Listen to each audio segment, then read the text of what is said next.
Okay, so let's start with our example and with the first case. As I mentioned before, when you look for an exponential solution of the linear homogeneous system, you arrive naturally to the concept of the eigenvalues and vectors. So your starting point, therefore, will be to find these eigenvalues and vectors for the matrix of the system. And by the way, this will be actually the most tedious part of the computation because first of all, these formulas are given in the formula sheet, but in general, the part that may lead to mistakes and may need more attention, especially in the complex cases, this part here, the finding of the eigenvalues and vectors. So make sure you practice enough, especially make sure you take the characteristic equation in the correct form, because if you make a mistake, you may be placed in the wrong case when you write the solution. So if I have two different eigenvalues and or vectors, then I have my two independent solutions. So remember, when we are looking for these types of solutions, if we find two of them, two independent ones, then you have enough to describe the general solution of the system. So that's the case in this example. Remember the shortcut that I mentioned last time. When you write the characteristic equation, lambda squared minus the trace of the matrix times lambda plus its determinant. It's useful to remember this formula to save some time. So the trace of the matrix is 1 plus 1, so the sum of the main diagonal, and the determinant is 1 times 1 minus 4 times 1. So remember, the determinant of a 2 by 2 matrix is product on the main diagonal minus product on the other diagonal. So 1 times 1 minus 4 times 1 equals 0. And as usual, I pick examples in order to have nice numbers, so we can focus on the concept and not so much on ugly numbers on the factorization here. So this one factors into lambda minus lambda plus 1 and lambda minus 3. Right, so minus 3 lambda plus lambda is minus 2, and then minus 3. So we have two different eigenvalues, right? So we have lambda 1 equals minus 1, right, when you set it equal to 0, and lambda 2 equals 3. And now you're going to set up this system for each lambda. Be very careful with the index. When you denote the eigenvector finally, use the same index, because these two should be in the same combination. Right, eigenvalue, eigenvector, in the same combination in the solution. So subtract lambda from the main diagonal. So we have 1 minus negative 1. So we're using now for lambda minus 1. And then 1 for 1 minus negative 1. Be very careful with these double negatives, right? So you subtract lambda from the main diagonal. Therefore, it's a double negative here. So 1 minus negative 1.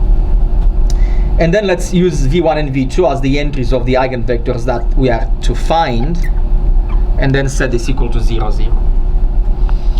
So one very important thing to keep in mind, if you look at the matrix of the system that solves for the eigenvector, notice that the rows are dependent.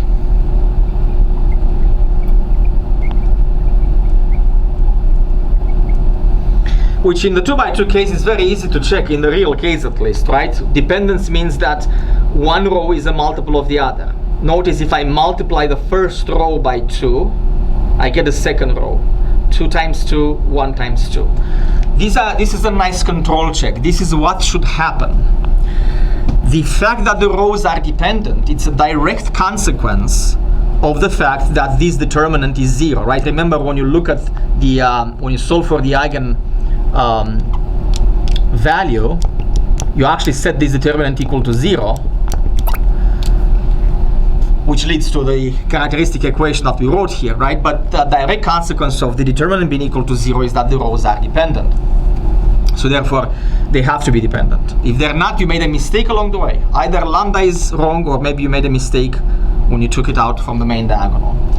Keep that in mind. In the complex cases, it's the same, but it's a little bit harder to see immediately whether they're dependent or not. But they're still dependent even in the complex case, as you will see later on in this lecture.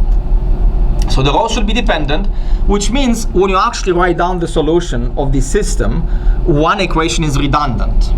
Just pick one equation and provide a non-zero solution. So for instance, I'm going to pick the first one, which is easier. I mean, it's not that hard, the other one either, but just pick one of the equations. And just so you know, in linear algebra, typically what you do here, you denote one of the variables by an unknown arbitrary constant and solve in terms of the other. I want you to do a little bit faster this process in the 2x2 case. All you got to do here is to extract a single eigenvector. So the dimension of the eigenspace is 1, because 1 is in terms of the other. So eventually your eigenvectors depend on a single arbitrary constant. So therefore all you have to produce here is a non-zero solution. Just give me the easiest non-zero solution. And if possible, and it is possible most of the time, avoid fractions. You can plug in any non-zero number for V1 or V2 and solve for the other. But I would plug in a number so that you don't have fractions and you have smaller numbers, just to make it easy. So for example, the best way here is to plug in 1 for V1, and then you solve for V2, which will be -2. I want to emphasize, so therefore your eigenvector is 1 minus 2. Yeah, I remember to write it in the correct order, right? V1 and V2. So I want to emphasize that there are infinitely many possibilities. If you, for example, feel like plugging in V1 equals 50, and then V2 by that computation is going to be -100, then 50 and -100 is just as good. But there's no point, again, in having bigger coefficients. Furthermore, if you plug in 1 for V2, you're going to end up with fractions, and it's not that aesthetic, although it's still correct. So let's say I plug in 1 for V2, then V1 comes from that equation and becomes -1/2. So if you write -1/2 and 1, that's also fine as an eigenvector. Any vector for which the second entry is -2 times the first will be a basis of the eigenspace. So it will be a legitimate eigenvector. Obviously, this is the choice, or -1, 2 if you want. The minus have to be there somewhere, right? But 1 for V1, V2, -2, that's basically the practical one. But again, pause for a moment and realize that you have infinitely many possibilities. You can plug in anything you want as long as it's non-zero for either V1 or V2, solve for the other one, and that's your eigenvector. Don't forget to write the components in the right order. V1 the first and then V2 the second. But get used to be efficient and write nicely these vectors so that you can avoid fractions or large numbers. So the first pair of the eigenvalues in vector is lambda 1 equals, what was that? -1. And then V1, my choice will be 1 minus 2. So let's save it for later. That's one of the components of the solution. And then let's repeat the process for the other eigenvalue. So now we do lambda 2 equals 3. Go back to the matrix, subtract it from the main diagonal. 1 minus 3, 1. And then 4, 1 minus 3. And notice I'm using again V1 and V2 because it doesn't matter. You're going to plug in an actual number for those. They are not the same V1 and V2 here, right? I mean, this is just the intermediate stuff before you get that second eigenvector. The important notation is V bar 2, which will be my second eigenvector corresponding to the second eigenvalue. These are just placeholders, right? You can call them X, Y, R, S, whatever. Doesn't matter. I use V1 and V2 because I want to remember always what's the first component, what's the second component. Let's pay attention to the matrix. -2, 1, 4, -2. And notice again, as expected, these two rows are dependent. Multiply the first row by -2, you get the second row. That's what should happen. If it doesn't happen, if you're not dependent, you did something wrong along the way. I'm going to choose again the first equation. Second equation is just -2 times the first. And again, pause for a moment and ask yourself what's the best choice for V1 and V2. And then hopefully you guys said v1 should be 1 or minus 1, and then you're going to solve for v2. I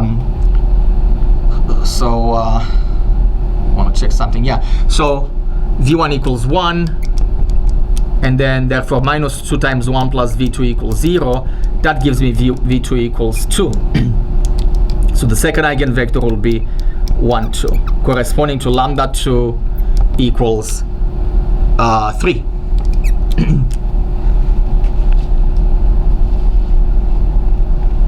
Okay, so we have everything we need. Therefore, the full solution of the system will be x bar equals c1 v1 bar, which is, we look at the first pair, 1 minus 2, e to the minus t, and then plus c2 v2 bar, which is 1, 2, e to the 3t. And you can leave it in that form, although you can make it, of course, smaller if you bring this inside the matrix, inside the eigenvector, as using the scalar multiplication. So we're going to go over another example on the same case pretty soon. I just want to emphasize how the initial condition looks like in the case of a system. So sometimes you could have an initial condition which is, let's say, equals, let me see if I can make it to look nice. Well, it doesn't matter because it's not that hard to solve anyway. So let's suppose this is going to be 1 and 3. Right? So typically you have an initial vector for the solution. When you solve for C1, C2, you basically end up with a 2 by 2 system, right? So x of 0, if you plug it into the system here, is going to be C1, 1 minus 2, e to the 0, which is 1, plus C2, 1, 2, e to the 0, which is 1 again. And you set it equal to the initial condition.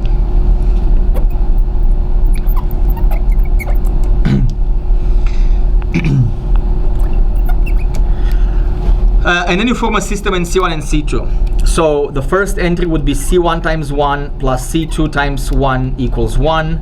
Second equation will minus 2C1 plus 2C2 equals 3. And then typically you solve this by elimination. So for example, you multiply the first one by 2. 2C1 plus 2C2 equals 2. Minus 2C1 plus 2C2 equals 3. Add the 2. And that gives you C2 equals 5 over 4. And then you can go back to the first one, for example, and find C1, which is in this case 1 minus 5 over 4, which is minus 1 over 4. Okay, so that's what you do with it. If you have an initial value problem, you always deal with that at the end to find the constant of integrations.